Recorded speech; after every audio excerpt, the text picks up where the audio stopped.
A state of emergency has been declared. Just declared a state of emergency for all Georgia counties effective immediately. That executive order will be posted here shortly. The duration of that will be 7 days. Obviously, if we need it longer than that, we'll extend that. President Trump announced Wednesday that the framework of a future deal with NATO involving Greenland and the Arctic region had been agreed to. The president posted on Truth Social after a meeting with NATO Secretary General Mark Rutte that he will no longer be imposing tariffs that were set to take effect on February 1st. The tariffs would have been against several European countries that were against the U.S. acquiring the island. The president was asked if the proposed Golden Dome missile defense system will be part of the deal. A piece of it, yes, and it's a very important part because it's everything comes over Greenland.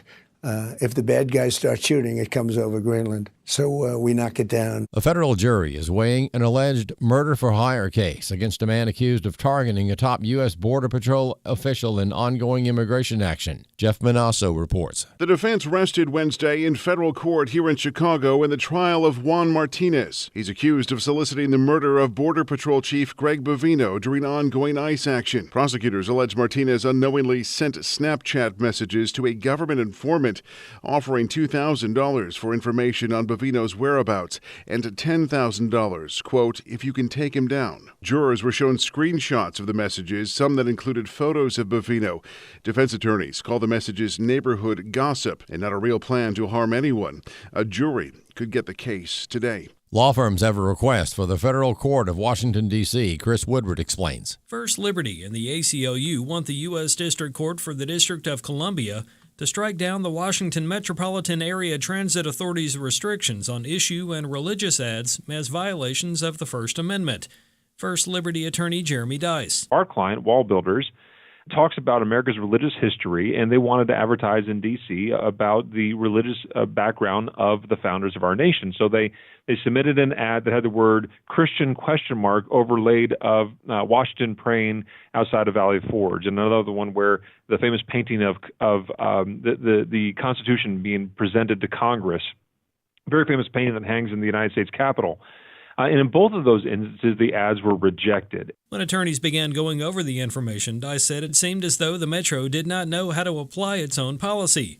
For example, Dice said there are all kinds of ads out there, including an ad for a local Planned Parenthood clinic. That certainly has issues on their website that would have differing opinions in the public, and yet somehow those ads are allowed to be on the sides of a bus, but our ads, our clients' ads, are not. And so what we've asked the court is that the court would enter final judgment in our favor, saying that the policies that the Metro has in place right now violate the Constitution, specifically the free speech clause and the free exercise clause of the First Amendment. I'm Chris Woodward. There's more news online at afn.net and download the AFN mobile app for your Apple or Android device. I'm Rusty P. Hello, everyone. I'm Tim Wildmon, president of American Family Association and American Family Radio. Hey, the tours we've got planned in 2026 are going to be fantastic. They're historical, spiritual, heritage tours. For the information all about them, the D.C., the Williamsburg, the Boston tours, go to wildmongroup.com, WILDMON group.com, and we hope to see you on one of our 2026 spiritual heritage tours. Welcome to Today's Issues, offering a Christian response to the issues of the day. Here's your host, Tim Wildmon, president of the American Family Association.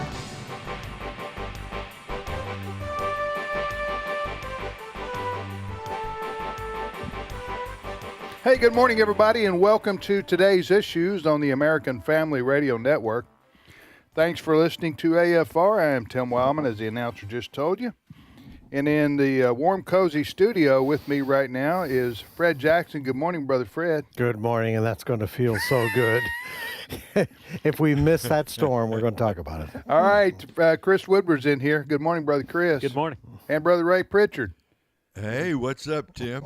Well, Ray, you escaped Kansas City for the winter. I don't know what weather they're having there. I don't think they're going to hit by the snowstorm. Well, listen to this. In a fluke of scheduling, tomorrow we are flying back to Kansas City. We are renting a car and driving down near Wichita, where they're expecting 8 to 12 inches of snow because I'm supposed to speak in a Bible conference starting Sunday morning, and the low in Whitewater, Kansas, Sunday night is -6. -6. Can I be a prophet for a second? Please do. Somebody interject some hope here for Ray. Ray, you ain't going nowhere. No. I don't think we're ever going to see Ray again. That's right. I'm After going today. to be at the bottom of a snowdrift somewhere. And today, ladies and gentlemen, in the Flint Hills of Kansas was discovered a man in his Frozen in the time. frozen tundra. who Get rerouted to Phoenix. to quote from some. I got to talk to my booking I agent. know. Which is quote me. Quote from some onlooker. Quote, he was an idiot, end quote. That's right. Thank you. Yeah, I want to see the look on the face of the airline person when you walk up. Where are you going today? You are serious. You're serious. Totally serious. So tomorrow you got to fly from Tampa. Is that where you find it? Where it is currently 67 going up to 75 this afternoon. You got to fly over the snow and ice storm. That's right. Look down on us here in Tupelo. That's right. Wave at us while we don't have any power. That's right. And then you're going to go land in Kansas City, get in a car, and drive down toward Wichita, They where haven't- there is a ton of snow. And they haven't canceled this yet? Not yet. Not yet. I don't. There's hardy people out there. Yeah, we don't cancel. Hey, Ray. Yes. Unless we get 2 Keep feet believing. of snow. Keep believing. Yes, I am. All right, so Yeah, pack your long johns. listen. We've got about a third of the country is about to be impacted by this winter storm that's going to go from, I guess, almost West Texas all the way to to Washington, D.C. I mean, that's a big swath of a lot of our radio stations are impacted. So before we, Brent Creeley, our producer here on today's issues, who's also the assistant director here. I don't know what's your title for the network. Associate Director of Radio. Associate Director of Radio. You're number 2 behind Jonathan, Yes, right? sir. That's right. In terms of overseeing the radio network. Now, I'm going to assume we're going to be off the air. Well, let me just say this. I don't know if we'll be off the air. I don't think we're going to be doing live programming here on Monday for the most part. Yes, sir. The way it looks now, and I'm talking about our area where our main studios are located in Tupelo, Mississippi, we're supposed to get freezing rain on Saturday all day, pretty much, and then Sunday again. I don't know when it stops, but that's the worst. You'd rather have sleet, you'd rather have snow. Freezing rain, it's like the end of the world's happening. So my question to you is, what will we be doing here on Monday if we lose? If our staff can't come into work? Yes, sir. Yes, sir. If staff can't come into work, we don't have show hosts, that kind of thing. We have pre-records that are lined up, best ofs that are lined up. We will Okay. still have programming going on, but it'll be pre-records and best ofs. Okay, what are we going to do Monday on this show? If Monday we have a best of Trivia Friday that we Okay. can air. Okay, so we're going to laugh and whoop it up while everybody's out of power. Yes, sir. Okay, I got it. Why not? Why not? Gotta have some fun. You got to have a little fun Gotta while have you're while you're freezing. Well, to you're death. total misery. Okay, so here's where generators are premium. Am I right? Mm-hmm. And my prepper son Walker, I have 3 kids, 3 adult children, and one of them's a prepper. You know what a prepper is, Fred? Yeah, ready for anything? Yeah, you know, they're ready for the apocalypse. Yeah. Any kind of apocalypse. You got you know, whatever. Snow apocalypse.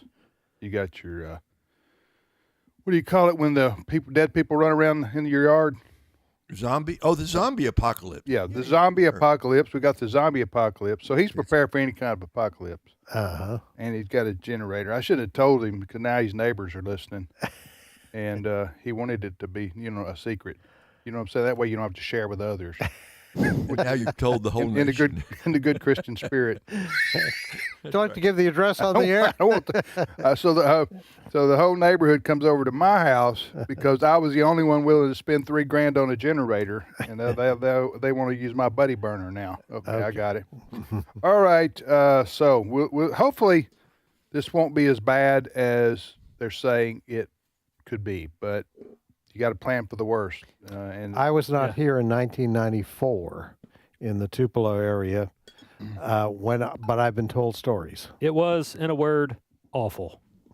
Yeah, what happens, and many people listening across the country have seen snowstorms. I mean, seen ice storms in their lifetime, and it is. But yeah, the one that hit our region in 1994 actually. It was so bad that one of our towers in the Mississippi Delta, I think it was a 300-foot tower, it got so much ice from the freezing rain that collected on it that it collapsed. Mm-hmm. Can you imagine? Yeah. Then thank God nobody was hurt. We had land around there. It was out in a field, but that can happen. You get ice build up on these, and that's what happens with especially your pine trees, and we're pine tree country right here. Every pine needle becomes a weapon, basically, if you have freezing rain, and that builds up and builds up and builds up. So was it 2 weeks people were without power? Yeah, oh yeah, no, 2 to 4. 2 to 4. 2 to 4 weeks, and I'm thinking around all these the power companies around the country are so good to help each other. Mm-hmm. When we see hurricanes hit the Gulf Coast, all of us see the trucks coming from Ohio and Iowa and Oklahoma, and they're all going to help the folks in Florida or Louisiana, whatever. Well, in this case, you're going to have potentially a larger swath of the country affected by. I was looking at the weather for Texarkana. Same thing, freezing rain. So if freezing rain comes all the way through Arkansas, North Mississippi, Tennessee, it could potentially be people without power for weeks. Yeah. That could potentially happen. Hopefully it won't, prayerfully it won't, but it may happen. All right, you're listening to today's issues on the American Family Radio Network. Okay, one other thing related to this, and I want you guys to tell me if I did wrong or not, Ray. You ready for this one? Ready. I went out to Kroger, and I bought like 6 dozen eggs. Okay. And I brought them to the office, and I'm reselling them for for double what I paid for them. Is that against the Bible, Ray? That's the American way. Okay, that's what I thought. I was being an entrepreneur. That's right. But the people didn't have to go buy them. That's right. So I saved them that You trouble. saved them the trouble, saved them the gas. Okay, I just didn't know if I should feel bad about exploiting, folks. Exploiting your best friends. Yeah, in times of coworkers. Okay, so I should. All right, what about that, Fred? But $3 an egg may be a bit much. Well, okay. Fred, for you, $2 an egg. Oh, thank you. I feel good. I think you may have violated Leviticus 19:11. Oh, is that what I violated, Chris? Which, yeah.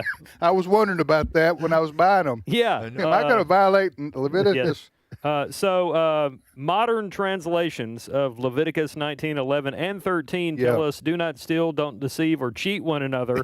Verse 13 says... I'm not cheating. I'm just not selling them for less than $2 an egg. Verse 13 says, you shall not oppress your neighbor or rob him.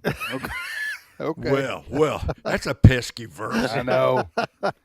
Anyway. But we're in the age of grace. That's Leviticus. I don't know. Talk amongst I yourselves. just thought I was obeying the commandment to help people in need. And so I bought all these eggs. I'm just reselling them, making a little profit. An act of kindness. I just want to know where you got 6 dozen eggs. Well, I know people who have chickens. Ah, yeah. I did go to Kroger. But. Yeah. Hey, interestingly enough, a minute ago, any ideas from you guys ahead of Trivia Friday what the coldest wind chill ever recorded in the U.S. is? Hold on a second before you answer that or continue that. Okay.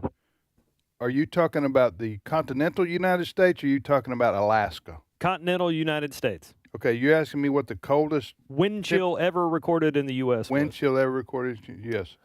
Okay, I'm going to guess that's in Minnesota. Yeah. I'm going to guess it's in Minnesota. That'd be my guess. Maybe North Dakota. What do you think it was, temperature-wise? Oh. Minus 50? Yeah, something like that, minus 55. No, more than that. What are you going to say, Ray? 70. Minus 70? Yeah. Okay, Yeah. go ahead. I'm looking at several news articles from 2023 as saying this, but supposedly, the coldest wind chill ever recorded in the U.S. was negative 108 degrees on Mount Washington, New Hampshire in February of 2023 during what's described as a brutal polar vortex with air temperatures around negative 47 and hurricane-force winds. A brutal what? A brutal polar vortex. Has there ever been a non-brutal? Probably not. Probably not. Do we have a nice vortex come down? I think not too often. All right. Call me superstitious or call me conspiratorial, but I think Canada's, Fred, your home country's getting revenge. They're behind this somehow. They got tired of Trump saying he's going to make them the 51st state, and they'll say, you really want this? By golly, really want we'll show you what you're getting then. Yeah. That brings new meaning to the war of northern aggression. Canada is involved here. Yeah, when Canada gets upset, it doesn't blow hot air. It blows cold air. It blows cold air. Really cold air. Oh, my word, my word, my word. All right.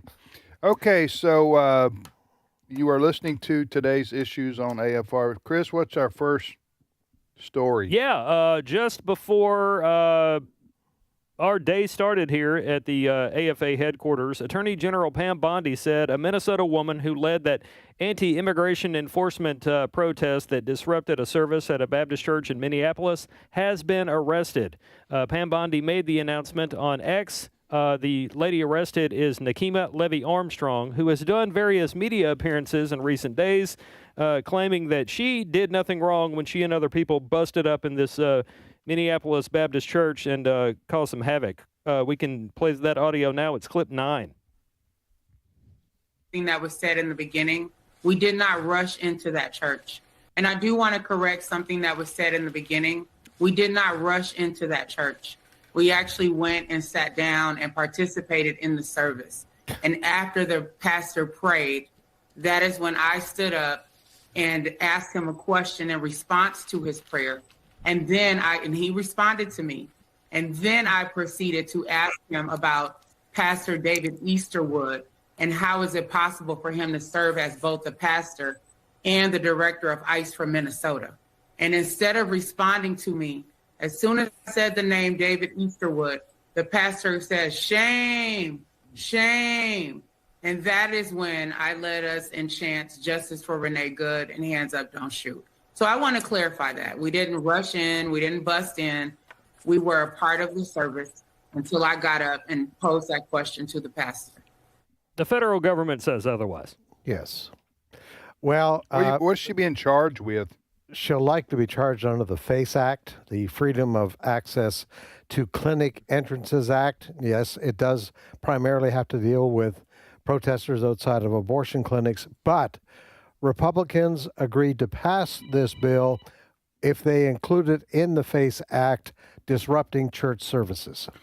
Okay, so listen, I'm completely and totally against what these people did. It was awful. They disrupted a church service for these folks in Minneapolis. However, looking at it from a lawful a question about the law, Ray, I mean, if they went in, okay, follow me now. Don't say, well, you're on their side. No, I'm not on their side. I'm asking a legal question. I know we're not lawyers here, but can you charge somebody for if it happened like she said it happened, right? Can you charge somebody or even a group of people for going into a church? That's not illegal, right? In fact, churches are welcoming. They want more people.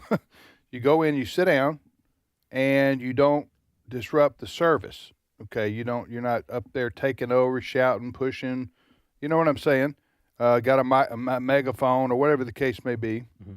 And you just sit there, and then after the church service is over, as she said, then you ask a question. That's not illegal, right? So I don't know, unless they made some kind of a threat to anyone there on the premises, this may not go anywhere. because again, if it happened like this woman said it happened, the Justice Department, the United States Justice Department, may be bringing these charges because it's a technical, and maybe it's just to scare these folks, or to put them in their place. Does that, Fred? How do you see this? And then Ray can comment. Okay. Well, the problem for this lady Nakima Levy Armstrong is there's a copious amount of video that would dispute her assessment of this. First of all, they were in the middle of a church service. Mm-hmm. It wasn't before, it wasn't after. The preacher was delivering his sermon. That's when they come in to the church sanctuary. So they disrupted the service. And if you look at many of the videos that have come out there, you've got this other guy who I expect will also be charged. You've got this other guy who is just screaming in the face of one of the parishioners. So, that's her spin on it right now. We'll see what happens. You go ahead, Ray. Ray, go ahead. Okay, one part of it is abundantly, we can agree with this woman. It's not as if 4 buses pulled up, chanting, yelling, and screaming as they tried to force their way into the church. Right. No. So we all agree on that. They walked in and took their place, and they found a seat. And Tim, your larger point is exactly right. If they had come in, sat quietly, listened to the whole service, said nothing, not interrupted, not disrupted, the stuff, Fred, that you were talking about, if they'd just done what normal visitors to a church did and then walked out and made statements out on the sidewalk, I don't think anybody would be getting arrested. But what they did by disrupting a worship service, they may say, well, we didn't threaten anybody. Disrupting a worship service where children are present, that is a threat and a danger. And frankly, in some churches, something very bad might have happened in retaliation. That's a very good point. That answers my question that I posed. Go ahead. Yeah. Well, I was going to say everything to build off the fantastic points already made here to answer your question. I'm not a lawyer. I have a BA in communication from an agricultural and mechanical university. But I'm looking at the language of the Freedom of Access to Clinic Entrances and Places of Religious Worship Act. It says the act prohibits the use or threat of force and physical obstruction that injures, intimidates, or interferes with a person seeking to exercise the First Amendment right of religious freedom at a place of religious worship. It also prohibits intentional property damage of a facility, providing a place of religious worship. So, based on that thing that I just read, the government's going to have a really good case to make here that she did violate this if they do pursue these charges. Yeah. All right, you're listening to Today's Issues. If you want to send us an email, as long as it's positive and encouraging, that's a K-Love email is what we call it. Positive and encouraging. Go to comments@afr.net. Comments@afr.net. Next story, Chris. All right.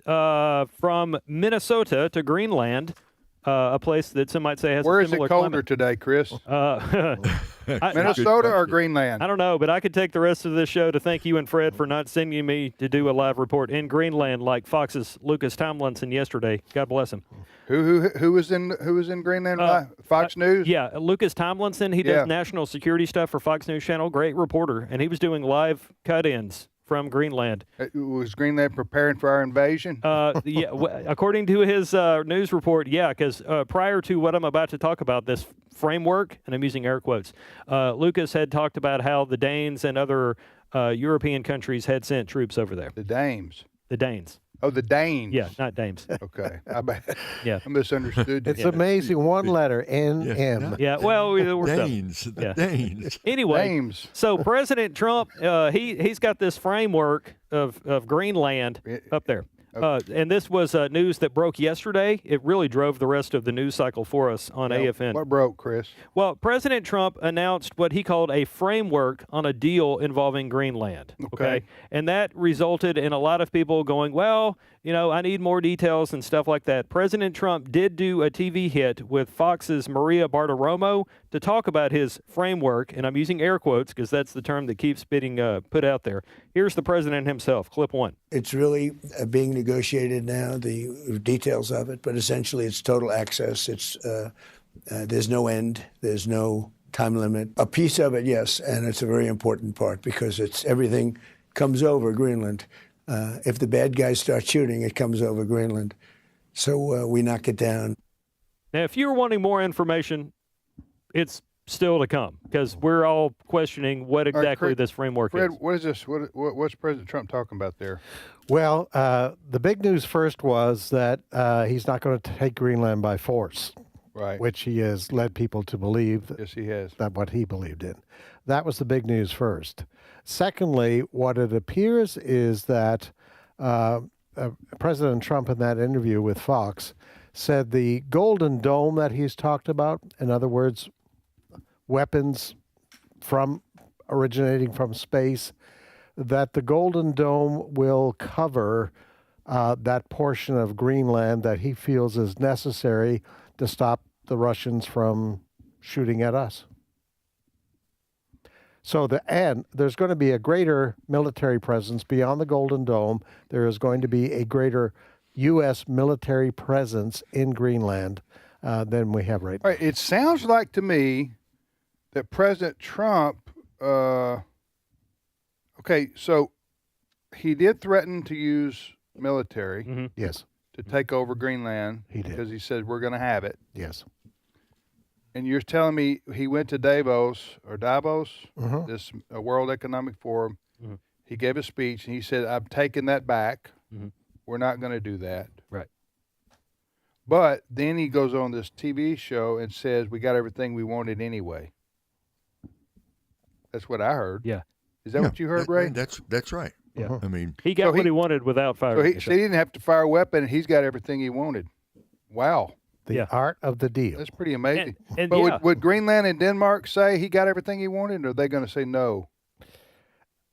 I think what the head of NATO, I'm not sure if we have that audio. the North American Treaty Alliance. Yes. Yeah, he seems quite happy about this. Okay. Yeah, we don't have the audio from the head of NATO, whose name is Mark Rutte. Yeah. But he did say yesterday, and Fox ran this, we aired the same sound bites in our newscast. He did say that Greenland is important for national security purposes, which plays right into what President Trump's been saying. For what nation? What nation? Well, basically, we want to use it as some sort of defense against Russia or China should they do things militarily in the Arctic. Yeah. Well, but Denmark is still going to control Greenland, Yes. correct? Yes. They're not giving up the sovereignty. Okay. Yeah. Except they are.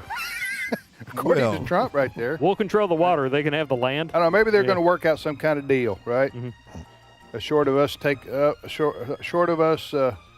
having to send in the 82nd Airborne. No, not going to happen. Send in the U.S. Navy to take on their fishing boats. That's right.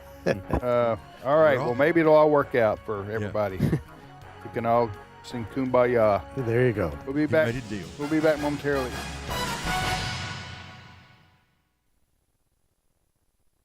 It's my turn. Here is your host for My Turn, Don Wildmon. And he said to them, go into all the world and preach the gospel to the whole creation. Some years ago, I made what was to me a startling discovery. I was reading about what happened on that Good Friday in Jerusalem nearly a couple of thousand years ago. I read again about how they hung that man among men on those 2 sticks of wood. I could feel the blows of the hammer as they drove the nails into his palms. I could feel the jar as the cross was dropped into its hole, and came to rest with a terrific jolt. The flesh ripped and the blood spurted. You remember the rest of the events. You remember how the crowd jeered him, made fun of him, jokingly dared him to come down. It was a scene that has been repeated often in the history of mankind. Over and over again, that lowly Galilean has been nailed to those 2 pieces of wood. Many times we've stood around jeering him, making fun of his claims, slashing his side with our selfish spears. But you can remember also that the story didn't end on that dark day. Finding an unused tomb in a garden nearby, they laid him in it. And then, because the next day was an especially holy one, hardly anyone moved. But Saturday is always followed by Sunday, and on Sunday those who loved him found what all who have loved him since have found, an empty tomb. I said I made what was to me a startling discovery. I had thought of that cross and that empty tomb as the most dynamic events in history. I had always considered these as the top jewels to place on a crown of greatness. But now I see that they weren't the greatest part of his faith. Now I can see that for years my sight just did not go far enough to find the most tremendous event in the history of mankind. Now I can see what the greatest part of this carpenter's faith is, and it's amazing. He entrusted the work of his church to those 11 men, those disciples, who had just prior to the resurrection betrayed him. That, without a doubt, is the grandest thing about him, that he trusted common people with the responsibility of his church. Can we see that? Can we understand what it means? That he should give the greatest responsibility ever known to mankind to those 11 men? That is, without question, the highest sign of his love and his trust in mankind. He entrusted his kingdom not to the high and mighty, to the great and gallant, to the brave and brilliant, but to common people. And he goes on entrusting his church to common, plain, ordinary folk. How great his trust in us, that he should give to plain folk the tremendous privilege of carrying on his work, speaks of his great trust in the common person. No one would have dared to trust those 11 men with such a great responsibility except the Nazarene. No one else had such a trust in common folk like you and me. So the next time you're inclined to lose hope in mankind, give it a thought. This has been My Turn with Don Wildmon, a production of the American Family Association. The Hyde Amendment is supposed to protect us taxpayers from subsidizing abortion, but there are loopholes that allow the Affordable Care Act plans to subvert it.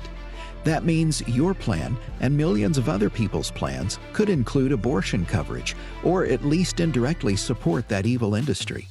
We're giving you an opportunity to join us in calling on Congress to take action to stop it.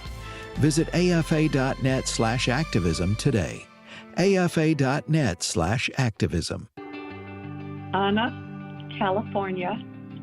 When I heard that Preborn partnered with a mother in many different ways for 2 years after the birth of her child, that touched my heart and is why I support Preborn financially and in prayer.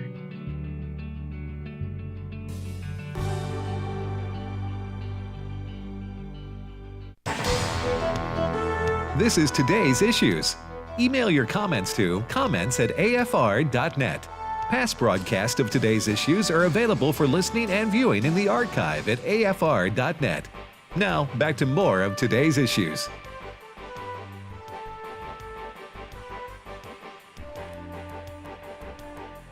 Hey, welcome back, everybody, to Today's Issues on the American Family Radio. I'm Tim with Fred and Chris and Ray. We thank you for listening to AFR. We just had a homeschool group from Guntown, Mississippi, which is about 20 minutes from us, 30 minutes from us, but they stopped by, brought a bunch of good-looking kids, and they're seeing our studios and our offices, and they're taking a tour. They're getting free popcorn. Yes. It's the best popcorn around. There you go. And they're getting it free. So I did charge them for the eggs. That's right. I sold them some of the eggs that I bought because Did the you ice give them storm. the homeschool discount? I gave them the homeschool, $1.50 an egg. That seems like a fair deal to me.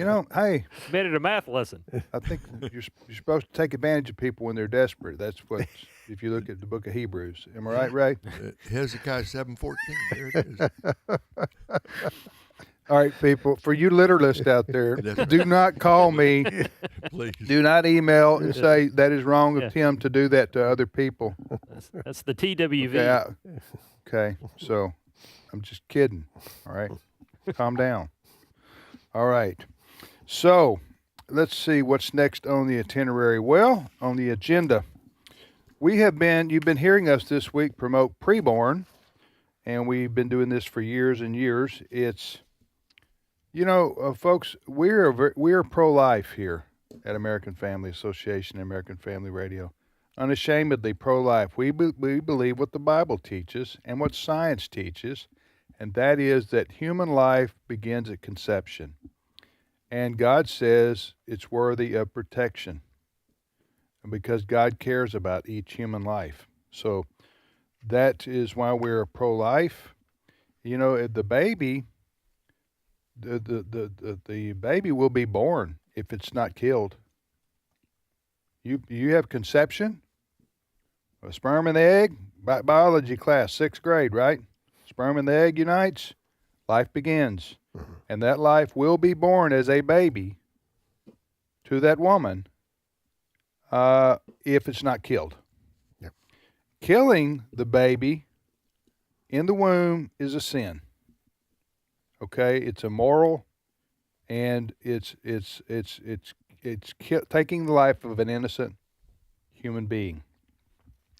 So if you wonder what motivates pro-lifers, it's saving the life of the baby, first and foremost, and then it's also ministering to, that's what preborn does, the woman, or in a lot of cases, the young teenage girl who's pregnant, having the baby.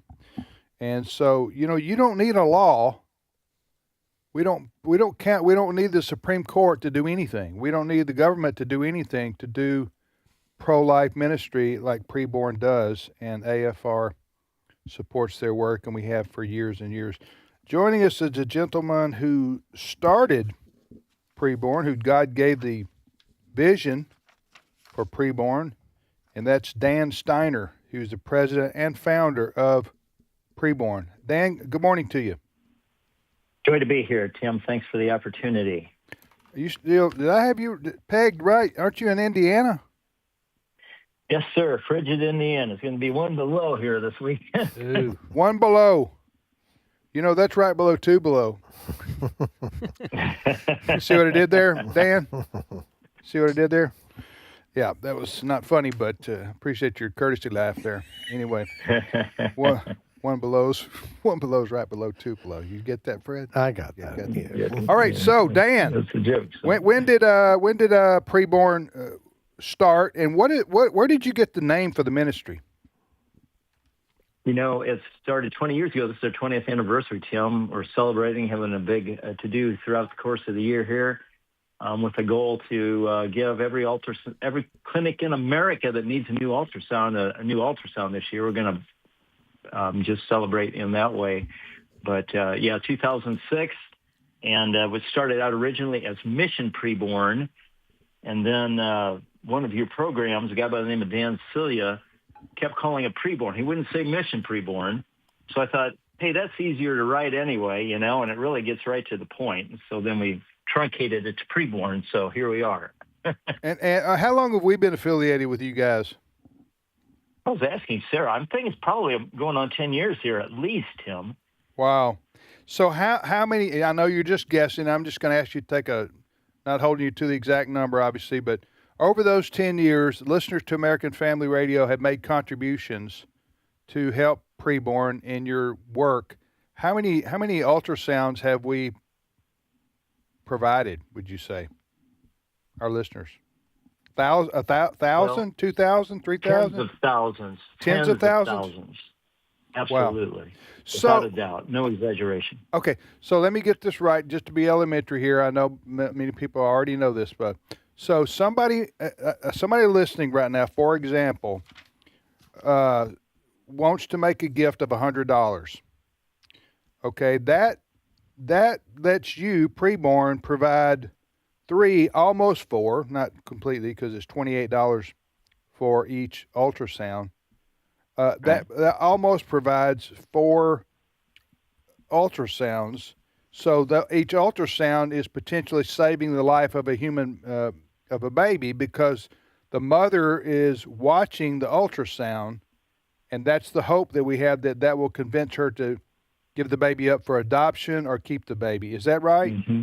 Yeah, that's right. 80% of the time, usually, our clinic in Orlando, which I'll be down there next week, getting out of this one book, is like 98% of the time it changes their mind. Wow. So that is a fantastic investment of $28. Every $28 contribution, or 5 for 140 or 10 for 280, goes directly to our network care providing clinics to give these help offset the cost of giving them an ultrasound. And it's the most effective weapon and tool in our toolbox. Okay, so the donation so you keep mentioning goes to these, are you talking about crisis pregnancy centers? Yes, sir. We've got about 280 of them in the highest abortion cities of America where all the abortions are happening. Okay, how does the money, what do you send the money to them, or how does that work? Yeah, on a monthly basis, they report to us the number of ultrasounds that they do, and we offset the cost of those ultrasounds with the funds from listeners across America like yours. Okay, and you're telling me that over the years, 10 years we've been affiliated with you, our listeners here at AFR have provided tens of thousands of ultrasounds, and I'm sure tens of thousands of babies have been saved. Oh, without a doubt. You guys were one of our founding networks. We wouldn't be here if it wasn't for you guys. Okay. And I don't exaggerate that at all, Tim. We've seen over 408,000 babies saved in the last 20 years. So, you guys have had, AFR has had a tremendous impact. Tens of thousands of ultrasounds have been given. Those women have seen, met their baby best picture, first baby picture of the best kind, and it melts their heart, and they choose life. And we've been doing this together for years. We're so thankful, Tim. Yeah, well, we're glad to help, glad to do as much as we can to save unborn babies' lives, because that matters to God, and to minister to those young ladies who are pregnant with an unwanted pregnancy. So I'm going to ask folks if they can if you can give two ultrasounds, folks, pay for two of them. That's $56. Have I got that math right? Yep. All right. So almost everybody listening to me right now can do two. Mm-hmm. If you can't do one, but do two, or some of you can do more.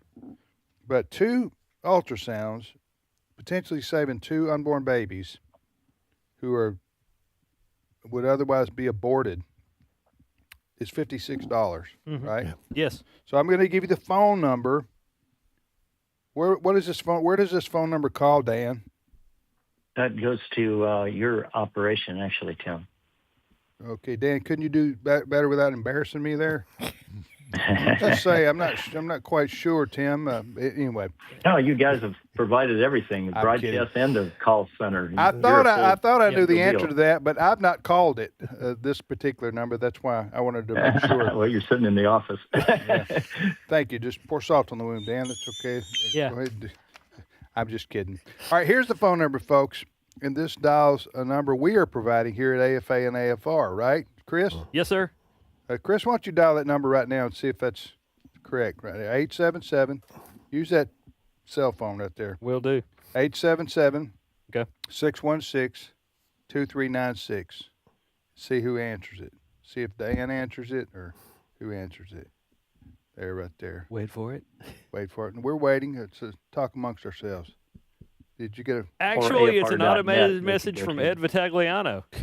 Okay. Thanking us for calling preborn. Okay, there you go. So you'll get Brother Ed. Brother Ed will answer the phone and then direct you to somebody who will take your information. So credit card you can use credit card, and you can do it that way if you want to. So I'm about to give you the phone number where you'll hear Ed's voice, and then you'll talk to somebody here to take your information. And $28 buys one, $56 buys two ultrasounds. Here's the phone number. 877-616-2396. Again, toll free, 877. I don't think toll free matters anymore in this world, does it? That's like 1980s. 877-616-2396. 877-616-2396. Or if you're somebody who just wants to do it quickly online, go to afr.net. Go to Fred, pull up our AFR.net website. AFR.net. AFR.net is the easy way to give online. Dan, anything else you wanted to say before we let you go, brother?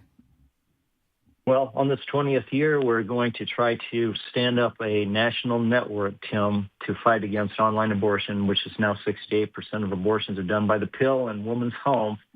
And just are so thankful for the network and your loyal listeners who have been so helpful in this. We're going to save more than ever, going after 90,000 babies this coming year, Tim. Okay. So seek your prayers for that. Okay. Yeah. Go to AFR.net. What's there, Fred? Yeah, right across the front of that page, AFR.net, you will see preborn. Press the button, donate now. You can make your donation there. You know, there's one more factor in preborn, and Dan, I'd like you to address this. Over the last 20 years, 400,000 babies' lives have been saved, and more than 100,000 women have surrendered their lives to Jesus Christ. Yeah. What an important aspect of this. Amen. Praise God. Amen. Wonderful. It's so important. All right. Thank you, Dan. Take care and stay warm, my friend. Bless you guys. Okay. Right. Talk to you later. That's Dan Steiner from the great state of Indiana who started preborn. What a great ministry. Yeah. I have an idea out there for our listeners. There is at least one Sunday school class here in the Tupelo area where we're located that makes and sells baked goods and coffee before church, where this Sunday school is held, and they use that money to donate to preborn. So if you're looking for something to do at your church, and maybe with a Sunday school class or something like that, and they to that family's credit, the family that came up with that, it's not me. But shout out to them for coming up with that, and because I can tell you they're funding a lot of ultrasounds based on the baked goods and the coffee that they make and sell. Hey, Ray, I asked you this the other day, I think, but I wanted to go over it again because people may wonder. When Tim says the Bible says something about this, they're going, where does the Bible say anything about an ultrasound or an unborn baby or anything like that? Can you talk about that? Yeah, absolutely. If I had to pick just one passage, I would say open your Bible to Psalm 139, where David talks about how God created him in his mother's womb. For you, this is David, Psalm 139, verse 13. For you, Lord, formed my inmost being. You knit me together. That's a literal translation from the Hebrew. You knit me together in my mother's womb. You took me, my hands, my feet, my little beating heart, my eyes, my ears, the nervous system, the developing skeletal system, inside the mother's womb, the baby in the beginning, just an embryo, and then the body begins to develop. We know it is God who stands behind all of it, who puts the body of the little baby together. It's God. I praise you, for I am fearfully and wonderfully made. And go further. Psalm 139, verse 15. My frame was not hidden from you when I was made in secret. What he means is, even though, in the earliest days of pregnancy, the mother doesn't often even know she's pregnant. She finds that out a little bit later. But from the earliest moments, Tim, God is at work inside the mother's womb, knitting together that little boy or that little girl. Okay, one more verse, Psalm 139, 16. Your eyes saw my unformed body. All my days were written in your book and ordained for me before one of them came to be. Who makes babies? Who makes babies? God does. Now, we as humans we have the honor of joining in the process, but who makes the baby? Who gives life to the unborn baby? It's Almighty God. What could be more evil? What could be more truly destructive than to go inside the mother's womb and by force, to destroy a developing life made in the image of God. Our God is pro-life.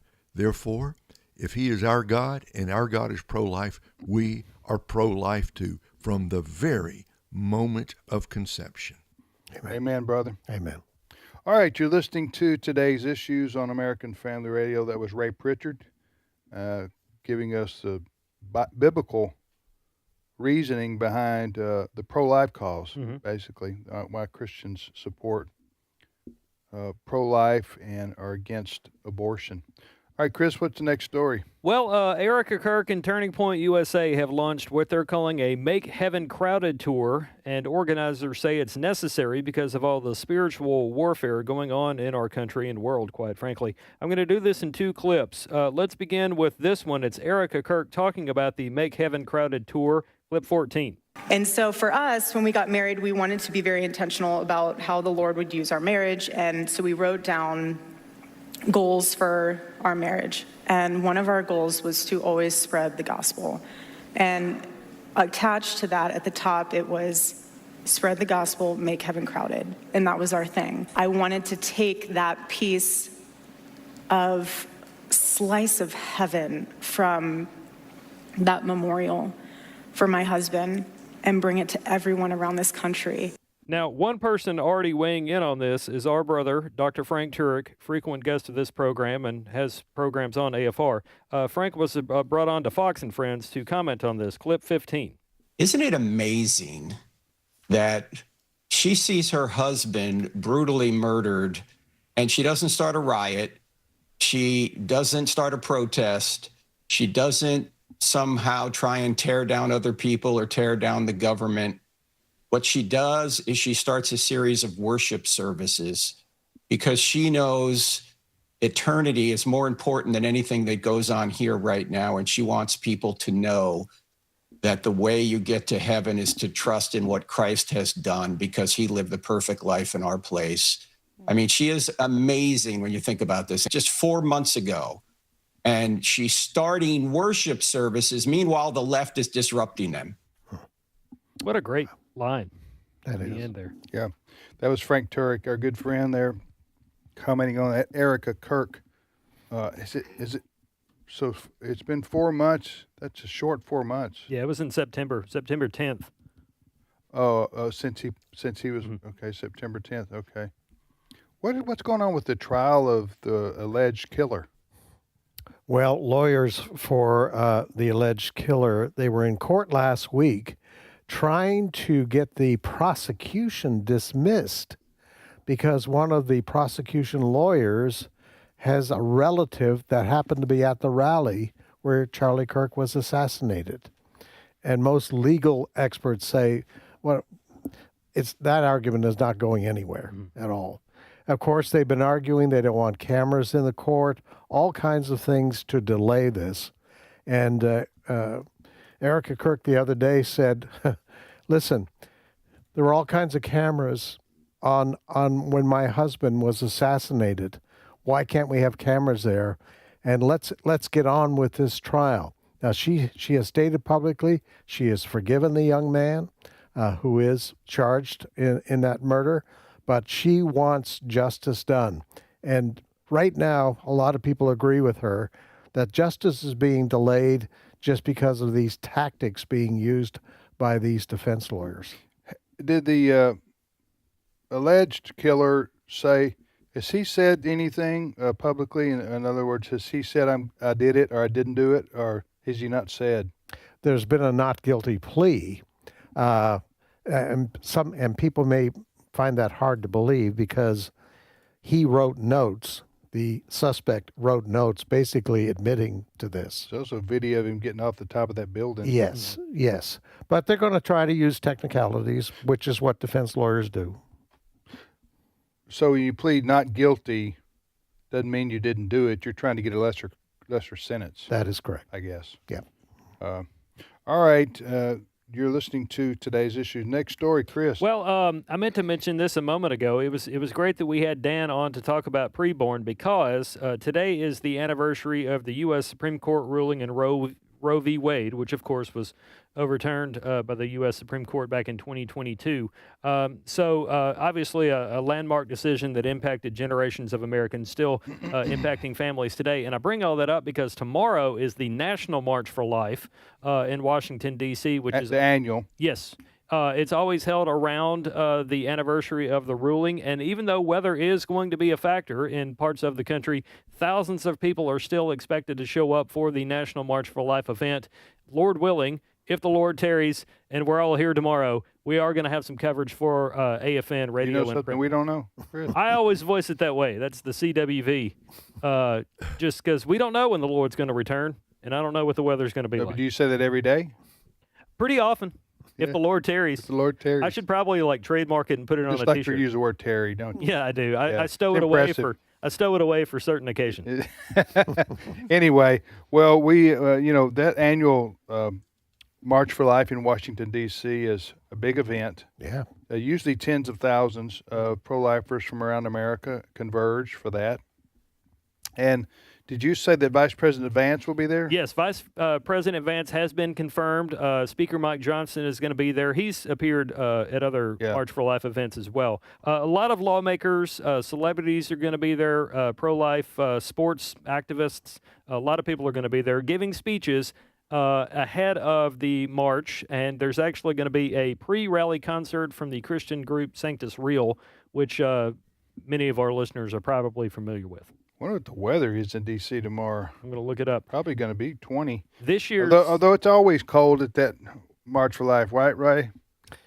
You see these videos, and everybody there's a lot of joy, Tim. Yeah. And a lot of cheer and Yeah. enthusiasm, but they are bundled up because, I mean, late January in D.C., it's cold.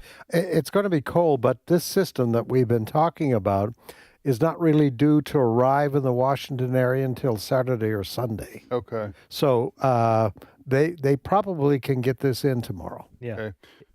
But anyway, I commend Vice President Vance for personally showing up. He was there last year carrying a sign. His wife's pregnant. They just made that announcement, their fourth child. Yeah, that's right. So good for him. Thanks for standing up for life and being public about it. And, Isn't it amazing that across the Potomac, in Virginia, they have a new Democrat governor there? Mm-hmm. Just sworn in the other day, I think it was. Yeah.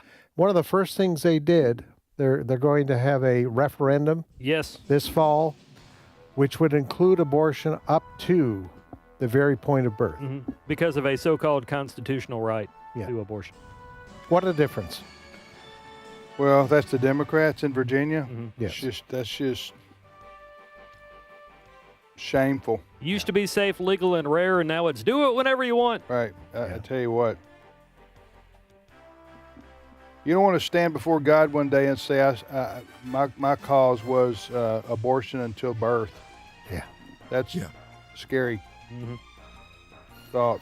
All right, we'll be back after this short time out for news. We'll return. We'll see you in a few minutes.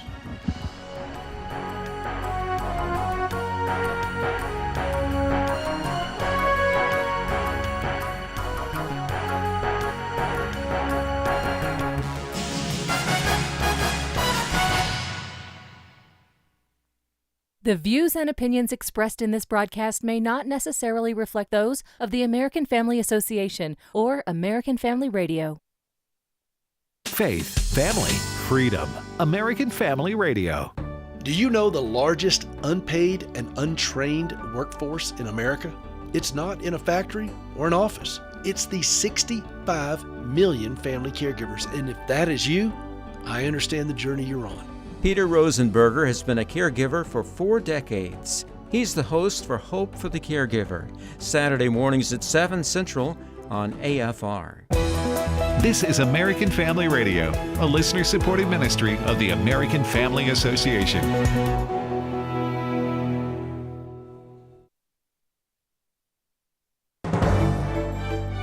It's the top of the hour, and this is American Family News. I'm Rusty Pugh.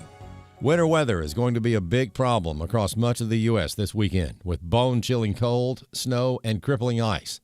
Britta Merwin tells us more. Yeah, let's start with the cold air because that's really a critical part of this whole puzzle piece that is coming together. We have Arctic air in place ahead of the storm, and that is the precursor that always can lead to a major winter wallop. It stretches from border to border. I mean, across the upper Midwest, we feel like temperatures as cold as -55.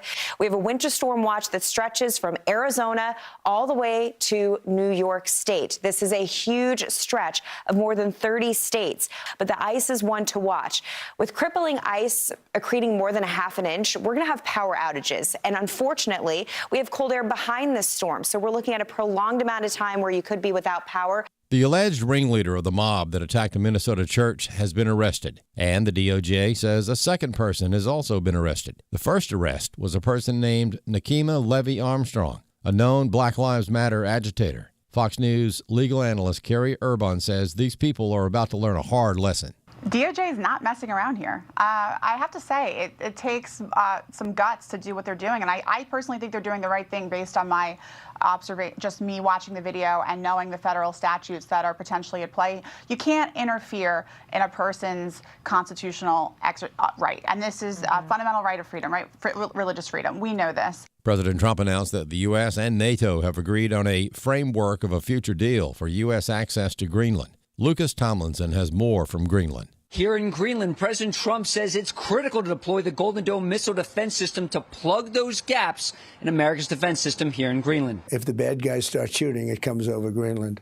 So we knock it down. It's pretty infallible. It's amazing. You know, Ronald Reagan had the idea a long time ago, but we didn't have any technology at that point. Russia still has over 1,700 nuclear warheads deployed. China, 600. Right now, the U.S. military has only 44 interceptor missiles at Fort Greely in Alaska and just 4 in Vandenberg Space Force Base in Santa Barbara, California. Former Special Counsel Jack Smith facing questions from a House Judiciary Committee about his prosecution of President Trump on charges of conspiring to overturn the 2020 election and withholding thousands of classified government documents. House Judiciary Committee Chair Jim Jordan criticizing the former special counsel for issuing subpoenas for phone data and records of the president's allies, some being members of Congress. Even the Democrats said this was wrong.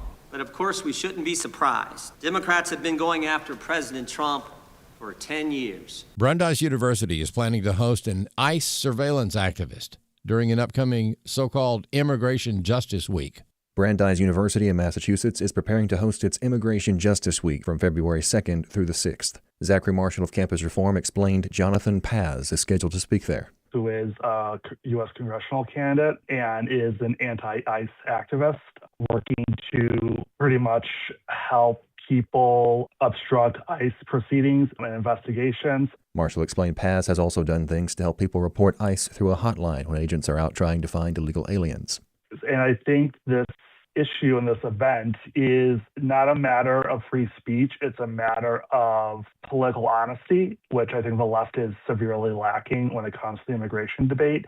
Marshall said that higher education, whether that be student activists, leftist professors, or any of their allies, they paint the illegal immigration debate with a very broad brush. If you only listen to them, you would only think that ICE is going after illegal immigrants who have not committed any crimes apart from coming here illegally, when the truth is that ICE is targeting, and has been since January, the most violent offenders. These include rapists, murderers, and other people who have committed violent crimes against American citizens, primarily women. Marshall said he thinks it's irresponsible for higher education leaders and activists to distort the truth among, quote, gullible and unsuspecting Americans who aren't as read up on these issues. What we are trying to do at Campus Reform is hold these activists accountable. I'm Bronson Woodruff. More news online at afn.net and on the AFN mobile app. I'm Rusty Pugh. Hello, everyone. I'm Tim Wildmon, president of American Family Association and American Family Radio. Hey, the tours we've got planned in 2026 are going to be fantastic. They're historical, spiritual, heritage tours. For the information all about them, the D.C., the Williamsburg, the Boston tours, go to wildmongroup.com, WILDMON group.com, and we hope to see you on one of our 2026 Spiritual Heritage Tours.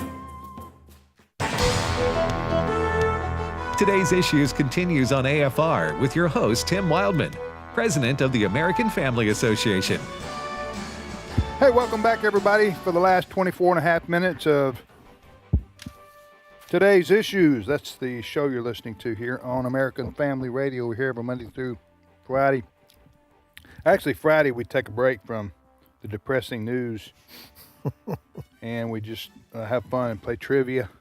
So we'll be doing that tomorrow before the storm hits, knocks us all out of electricity for a week. How's that for optimism, Fred? There you go. Glass half. Hey, I'm not kidding. In 1994, there were people in our area knocked out of power array for 4 weeks. Oh, man. How do you survive for 4 weeks? People out in the country, out in the rural areas, they were out of power for 4 weeks. I knew some of them. I don't know. It was January, just like it is now. Mm-hmm. And you've, so the power going out is a big deal for people. So you need to, as I've said before, we need to, I know people do, check on the elderly. Yeah. And the infirmed, and make plans for your pets.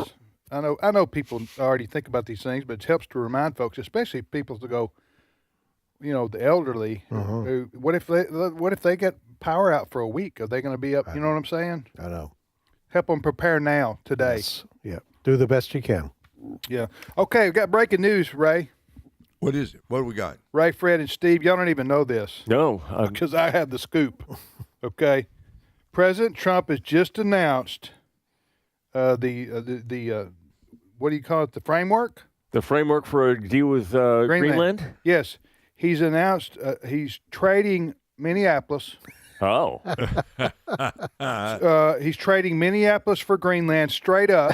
Okay. Well, I say straight up. There's going to be a city to be named later. Okay. So I don't know if that'll be San Francisco or Oakland or. I've got a story at the end of the hour, if we get to it, of the Danes seeking to buy California. So we could. Well, okay, but anyway, so that's the deal. We're trading Minneapolis for Greenland. And a country to be named later. Yes. A city to be named later. Okay. And we will rescue Jan Markell before that. Yes, we will. I think. Does she live in Minneapolis? Yes. Proper. All right. So there you go, ladies and gentlemen. That's the breaking news there. All right, Steve, what do you got? I want to set some perspective here. We've been talking, you guys talked a little bit earlier about a church in Minneapolis, in St. Paul, that was disrupted by protests. And we've been talking about the punishment that needs to go along with that, and the law enforcement and how do they have a First Amendment right and all that kind of stuff we've been talking about. But there was another church whose worship was disrupted. This one in Kaduna, Nigeria. And some terrorists came in and kidnapped 160 Christians. Actually, 177 were abducted during the service. And this happened over the weekend. This happened the same day. Same day, Nigerian time, so it's probably not the exact same time. But and they're not sure exactly, as often happens. They don't know yet who kidnapped these people. No one's claimed responsibility. But 177 people were abducted. Have they been freed now, or are they still gone? No, more than 160 of them are still missing.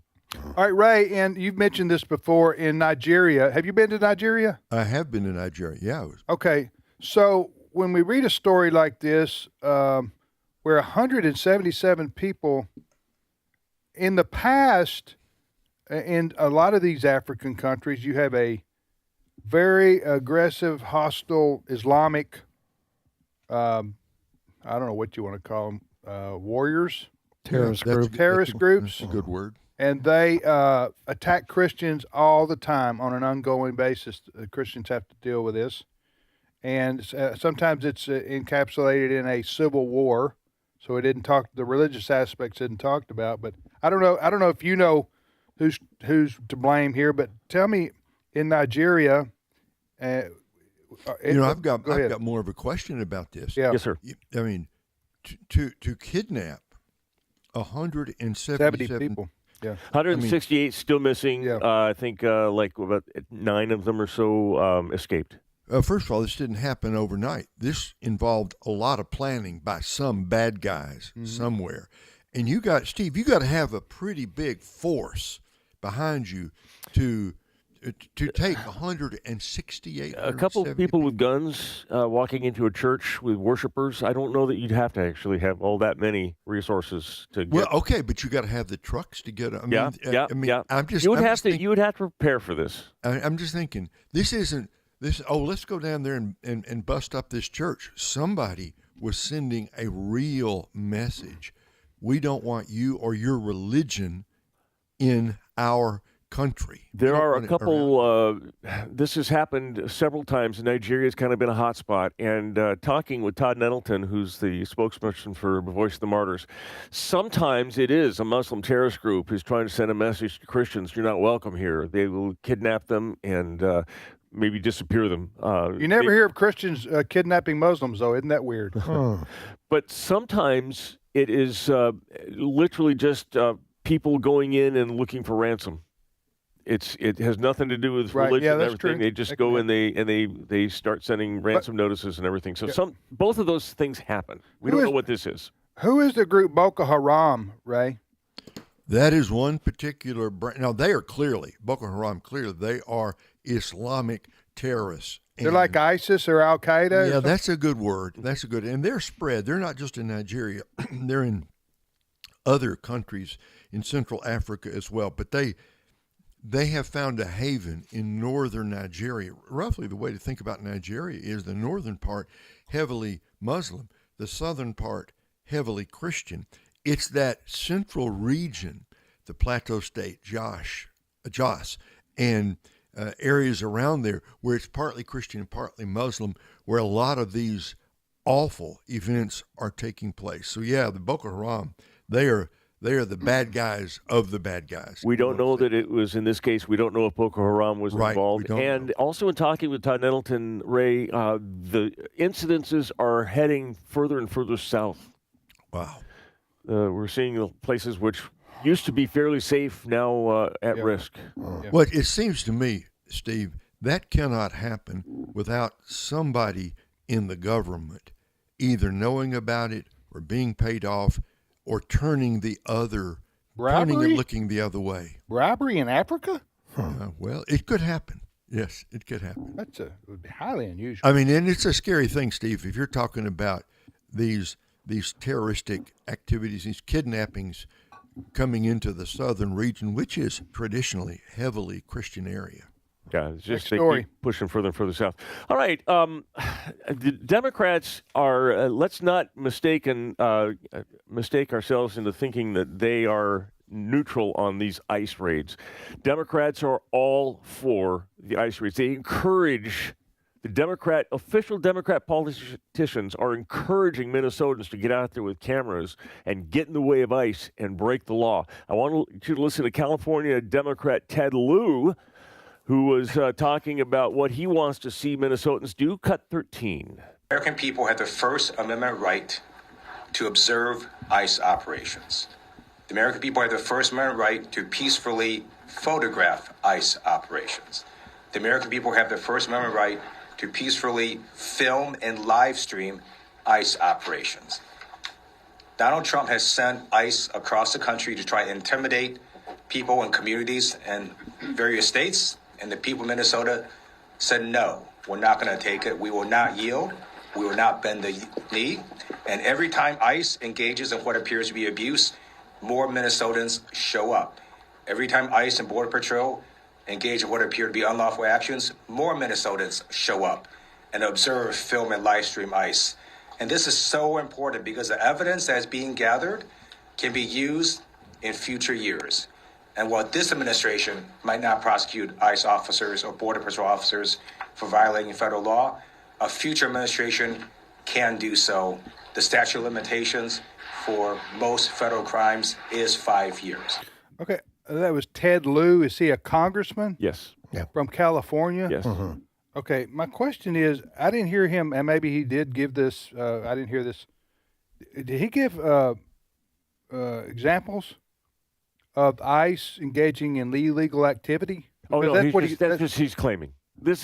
He's using, it's good you point this out, because some of what he says are just Democrat talking points, that they're breaking the law, that Donald Trump is sending them out to terrorize like people. the Gestapo. They're not. Donald Trump is sending them out to enforce the law. But it's the Democrat talking point. But make no mistake, what Ted Lieu was doing was trying to coerce ICE agents into not doing their job, because he's saying, we're going to get you, we're going to prosecute you for doing your job if we ever get back into power. Yeah, but you know what, Ted Lieu, that's not going to work, because you have people in charge of ICE right now and the agents that are out there trying to do their job, that they're already being, the other side has tried to intimidate them. Oh, they're going to their churches. Yeah, and Ted Lieu knows he is not telling the truth. Okay. All right. The reason there has been confrontation is that the demonstrators come out and get in the faces, right, and they block the ICE agents and what they're trying to do. What you see is the ICE agents responding to the mobs that come out and get in their way. Right. That's when there is violence. Right. If you would just leave, number one, we've talked about this before, if the state and the city of Minneapolis would cooperate, if the police would cooperate and remove these protesters, get them out of the way so ICE can do its job, there would not be a problem there. Right. But the police have been told by their Democrat leaders, stand down, stay away, and allow the confrontation to take place. And then Mayor Fry and Governor Tim Walz comes out there and says, these bad people, they're intimidating our citizens. No, they're not. The citizens were out there, I believe many of them paid protesters to get in the face. They're antagonizing. Oh, there is. They're taunting, they're antagonizing, they're daring the ICE agents to do something. Yes. But knowing that they can then film them and make them look bad. Yes. And then exactly. that's how they win the PR war. So they're at a real advantage. These I mean, as you say, paid protesters, those who are getting in the way, trying to interfere with the ICE doing their job. If you were an ICE agent and you heard a member of Congress say, we're filming you and we're going to prosecute you for doing what your superiors have told you to do, what your job is. Well, the filming part shouldn't bother anybody, because if you're not doing anything wrong, what does it matter whether you're filmed or not? I don't think the filming is always presented without context.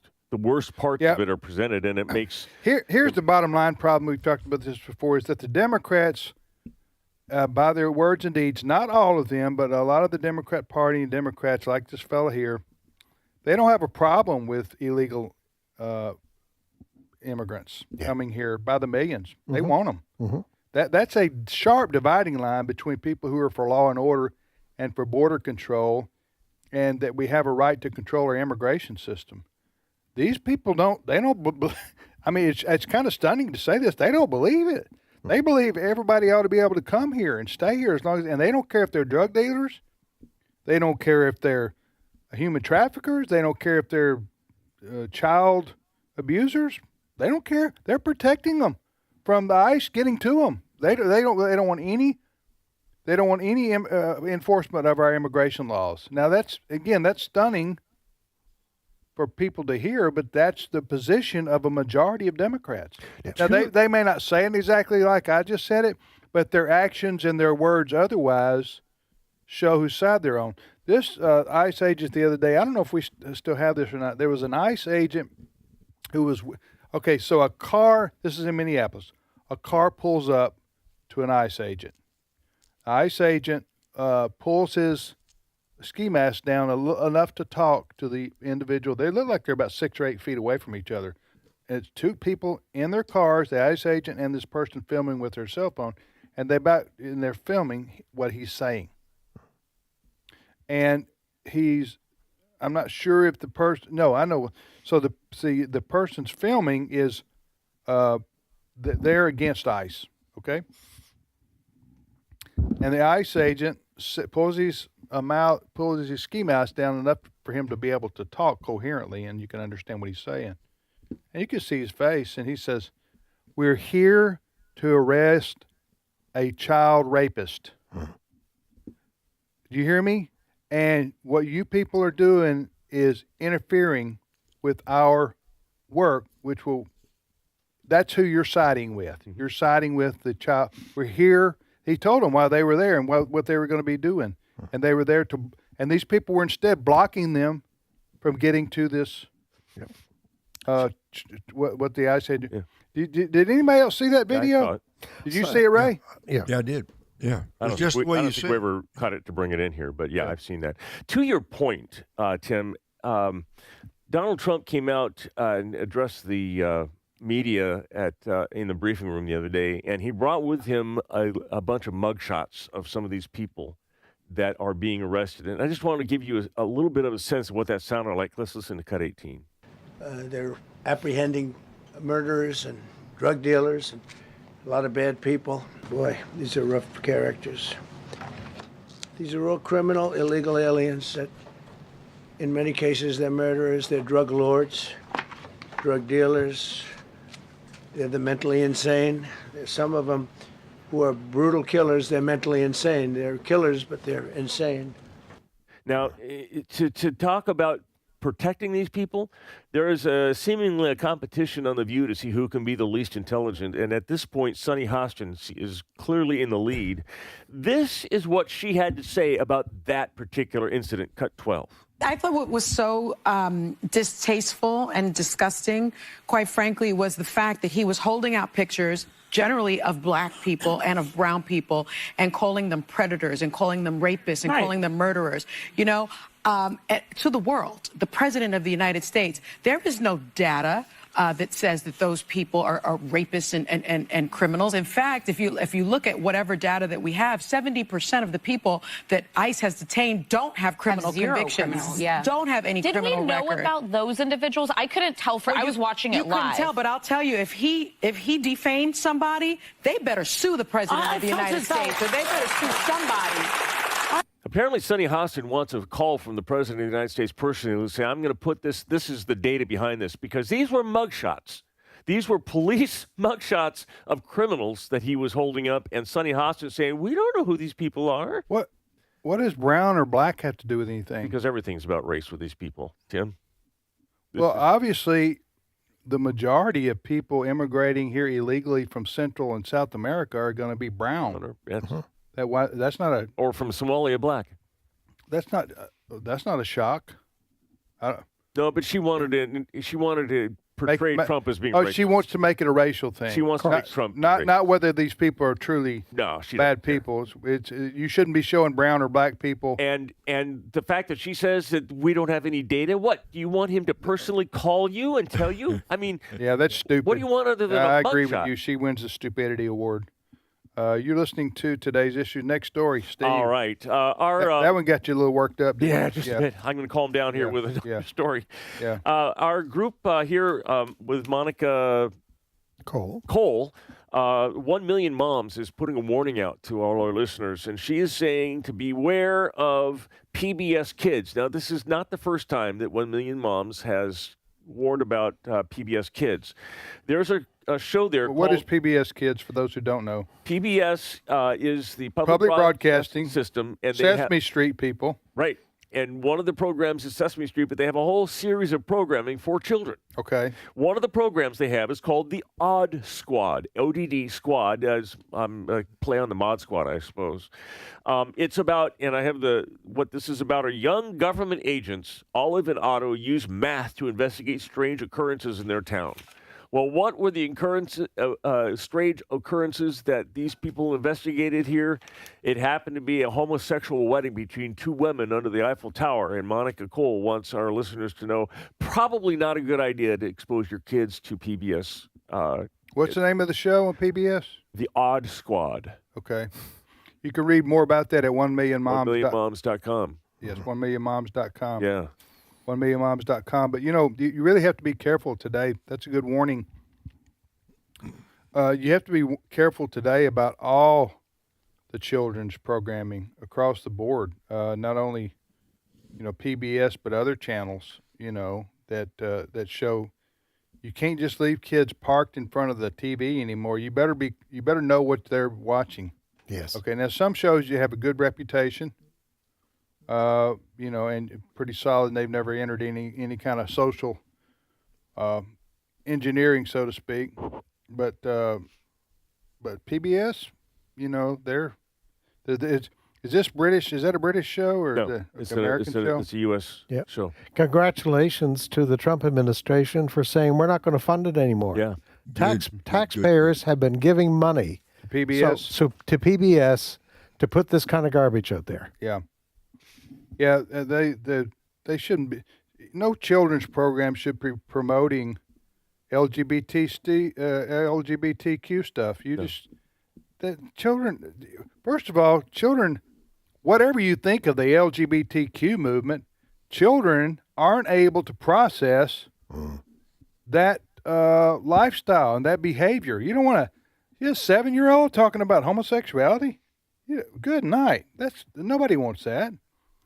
So that's you shouldn't be doing that just on that basis. Whatever your views are on that topic, leave the kids alone. Yeah. Just let them have innocent children's program. Teach them lessons that are universal that everybody can agree on. Yep. So you got is it? By the way, Sesame Street still going?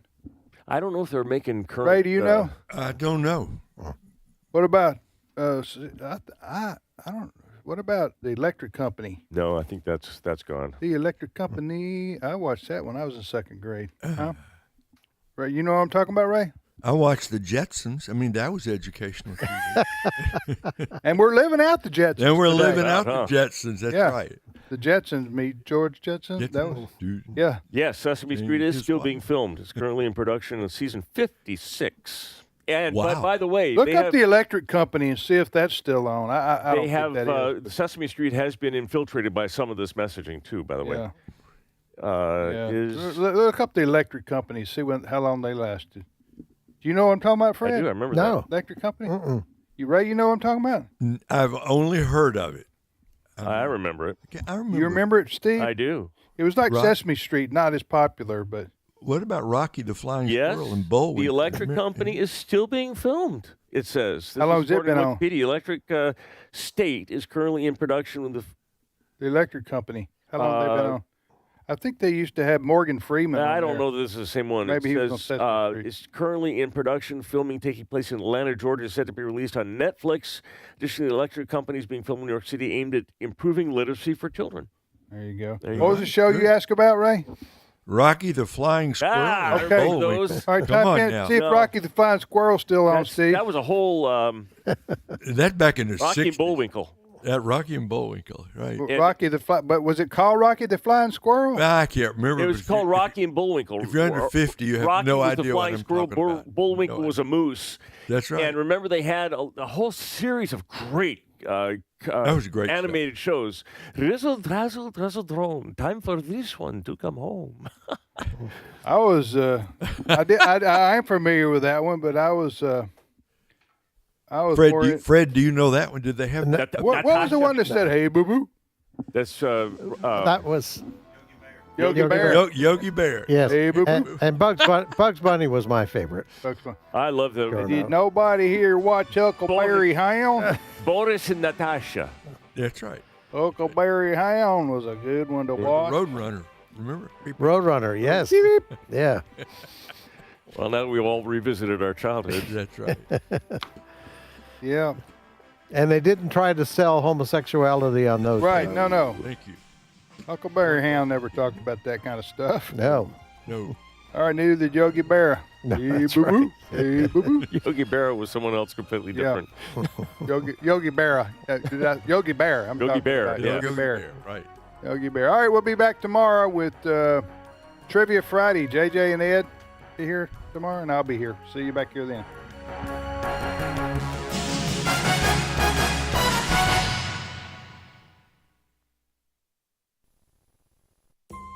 Hello, everyone. I'm Tim Wildmon, President